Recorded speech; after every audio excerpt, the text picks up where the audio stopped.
कक्षा 10 के भैया बहन ध्यान देंगे।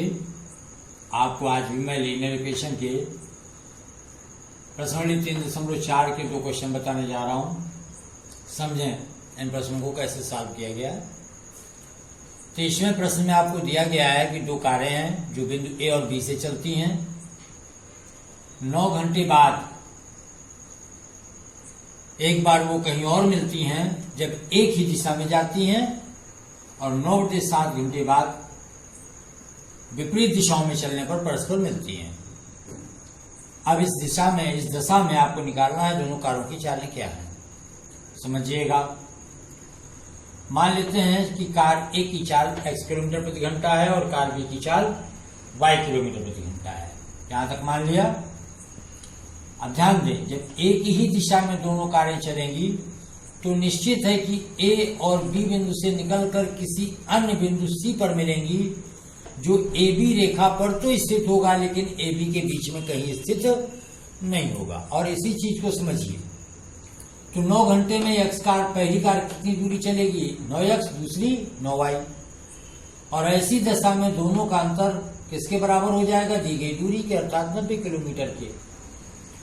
वही चीज मैंने यहाँ ले लिया कि एक ही दिशा में चलने पर 9 घंटे बाद दोनों कारों की दूरियों में अंतर आना चाहिए 90 का, अर्थात 9x - 9y बराबर 90 या x - y बराबर 10। पहला इक्वेशन हो गया। अब देखिए विपरीत दिशाओं में जब चलती हैं तब क्या होता है। जब विपरीत दिशाओं में चलेंगी तो ए बी मार्ग के बीच में कहीं बिंदु पर मिलेंगी वो, और इस दशा में 9/7 घंटे में चली गई दूरियों का योग किसके बराबर होगा, 90 के। अर्थात यहाँ अंतर 90 किलोमीटर है और यहाँ योग 90 किलोमीटर है। ये आपको ध्यान देना है। इस कंडीशन को लेते हैं तो 9/7 × x धन y बराबर 90। यहां तक आप आ गए। अब देखिए 9/7 का हमने पक्षांतर किया और हल किया तो क्या मिलेगा, x + y बराबर 9 दाहिया 90, 10 × 7 = 70 आ गया। डायरेक्ट मैंने सॉल्व करके रख दिया। आप पक्षांतर शो कर सकते हैं। इसको मान लिया समीकरण नंबर 2, पहले वाले को 1। अब हल करने का सामान्य सा तरीका 1 और 2 को क्या किया है, जोड़ा है, प्लस लगा दिया। जोड़िए 2x बराबर 80 या x बराबर 40 हो गया।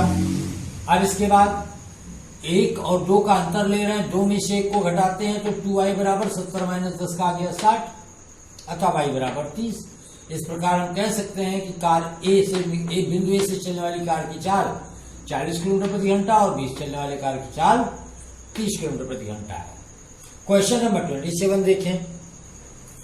इसमें एक नदी में नाव को चलाया जा रहा है, तो आपको उसको नदी और धारा की चाल, नदी की धारा और नाव की चाल आपको प्राप्त करनी है। ध्यान दें, जब भी कोई नाव धारा में चलेगी या नदी में चलेगी तो याद रखिएगा, जब धारा की विपरीत चलेगी तो इसकी स्पीड ज्यादा हो जाए, धारा की विपरीत चलेगी तो इसकी स्पीड कम हो जाएगी, और धारा के अनुकूल चलने पर स्पीड बढ़ जाएगी। क्यों?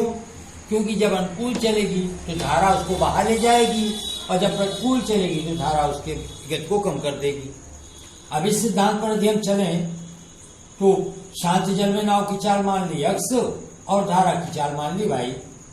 विपरीत चलने पर चाल x - y, अनुकूल चलने पर चाल x + y। कंडीशंस को देखिए। पहली शर्त क्या कहती है कि 32 किलोमीटर धारा के विपरीत और 36 किलोमीटर धारा के अनुकूल चलने पर 7 घंटे लेती है। तो 32/x - y 36/x + y बराबर 7, अर्थात पहला समय प्लस दूसरा समय बराबर 7 या कुल समय। द्वितीय शर्त में 40/x - y बराबर 60/x + y। ऐसा क्यों किया?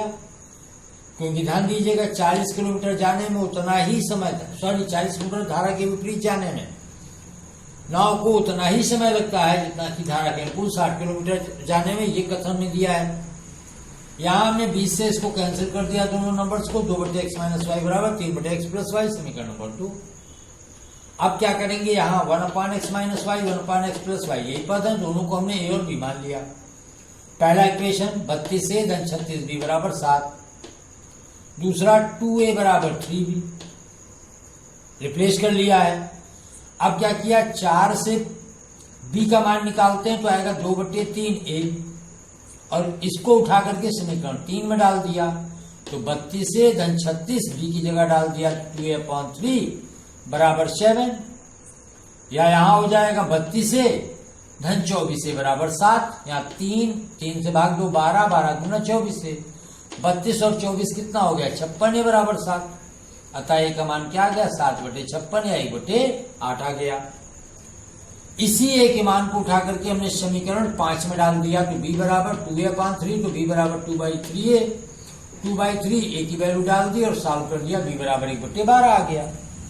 अब ध्यान दें ए और बी के मान क्या थे हमारे x - 1/x - y और 1/x+y लिख दिया यहाँ, अर्थात 1/x - y बराबर 1/8, 1/x+y बराबर 1/12। तुलना कर दो तो x - y क्या आ गया 8 आ गया और x+y क्या आ गया 12। अब ये 8 और जब 12 आ गए तो किया क्या है हमने दोनों समीकरणों को जोड़ दिया, तो x बराबर 2x बराबर 20 है, x का मान आ गया 10 और जब घटा दिया घटाने पर y का मान आ गया 2। इस प्रकार हम कह सकते हैं कि नाव की चाल बराबर 10 किलोमीटर प्रति घंटा और धारा की चाल बराबर 2 किलोमीटर प्रति घंटा। यही आपका फाइनल आंसर हो गया। अब इसके बाद के सेशन को बाद में लेंगे। Thank you.